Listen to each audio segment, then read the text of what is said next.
எல்லாருமே இன்ஜினியரிங் தான் படிக்கீங்க, இன்ஜினியர் ஆகணும். அதுக்கு நீங்க என்ன பண்ணணும்னா அரியர் வைக்காம படிக்கணும்.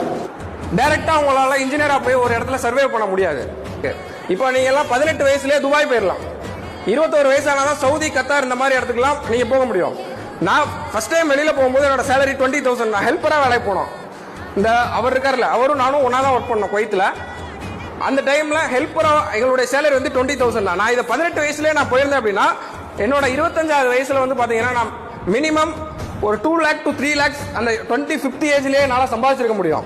ஆனா நான் அந்த 2 lakh 3 lakh வந்து நான் ரீச் பண்றதுக்கு எனக்கு 30 வயசு ஆயிடுச்சு. இப்போ எனக்கு 30 வயசு, என்னோட சம்பளம் வந்து 6,000 ரூபாய். எங்க வேலை பார்த்தேன்னா சென்னையில மறைமலை நகர் அப்படிங்கிற இடத்துல ஃபோர்டுன்னு ஒரு கார் கம்பெனி இருந்துச்சு. அங்க போய் அப்ரண்டிஸ்ஷிப் ட்ரைனிங்னு ஒன்று பண்ணேன்.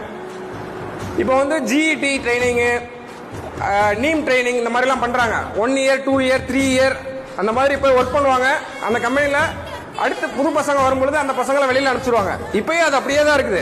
அப்போ 1 வருஷம் 2 வருஷம் நாங்க வேலை பார்த்துட்டு வெளியே போகும்பொழுது மறுபடியும் எங்களோட சேலரி நாங்க என்ன வாங்குறோமோ அதோட 2,000 3,000 தான் அதிகமா இருக்கும். அதை விட பெரிய சேலரி எல்லாம் எங்களுக்கு கிடைக்காது. இப்படியே கிட்டத்தட்ட ஒரு 5 வருஷம் வீணாயிடுச்சு.